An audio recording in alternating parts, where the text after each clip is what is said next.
Si Auntie Claire, halatang kabado. Nagsalita na matapos mag-declare ni VP Sara Duterte na tatakbong Pangulo sa 2028. Pero bago natin panoorin ang video na yan, eto munang si Risa.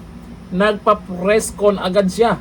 Ayon dito sa post, Hontiveros nagpa-press con matapos i-anunsyo ni VP Sara ang kanyang pagtakbo sa 2028. Pansin niyo yung mga reaksyon agad nila.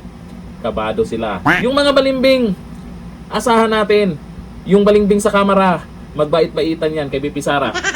Halos nagkasabay ang press conference na pinangunahan ni Vice President Sara Duterte at ang pakikipag-usap ni Senator Risa Hontiveros sa mga miyembro ng media nitong Miyerkules. Ilan sa mga pinag-uusapan ni Hontiveros sa nasabing press conference ay ang usapin sa ICC at ang kanilang pagpili ng kandidato sa 2028. Ayon kay Hontiveros, ay pinag-usapan na nila kung sino ang pipiliin nilang kandidato na posibleng tumapat kay Duterte.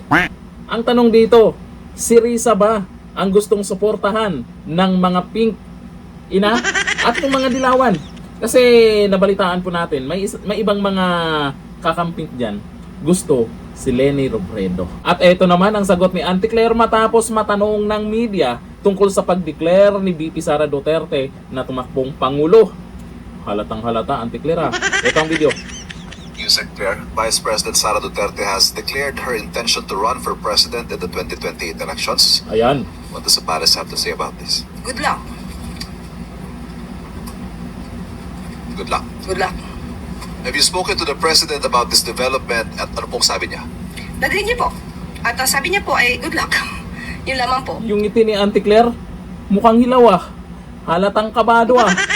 Good luck sa inyo, Auntie Claire. Ikaw ba naman, mapanood mo yung video ni VP Sara na kung saan, ilang minuto pa lang, nag-viral na agad yan. At kitang-kita yung suporta ng taong bayan. Ito ang video, Auntie Claire oh. Ako si Sara Duterte.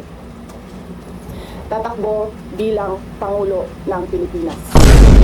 Nako, maraming excited yan na magiging presidente si VP Sara. Sa video na yan, mukhang halatang halata si Auntie Claire na kinakabahan na ha. O ayon dito sa mga nag-comment ha, sabi ni Kabarang Catherine, kinakabahan na si Auntie Claire. Yung ngiti niya mukhang alanganin ha. Sabi ni Ron Biri, parang nababahala si Auntie.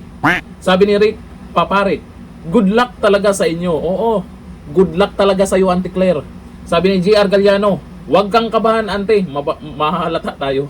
Eh, halata naman yung ngiti pa lang niya. At wala silang masasabing iba. Kung hindi, sasabi nila, good luck.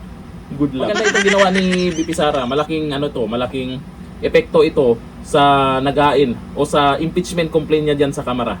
Mag-aalangan naman yung mga ibang kongresista dyan kung pipirma sila, pabor na ma-impeach si VP Sara. Kasi malapit naman talaga na yung 2028. Pagpasok ng 2027, matik yan, andyan na yung paghahanda ng mga kandidato. Yun pa lang, asahan na po natin na magdo-double time yung mga trolls dyan at may iba dyan na tuloy-tuloy yung paninira kay VP Sara, yung ICC, iingay ulit yan.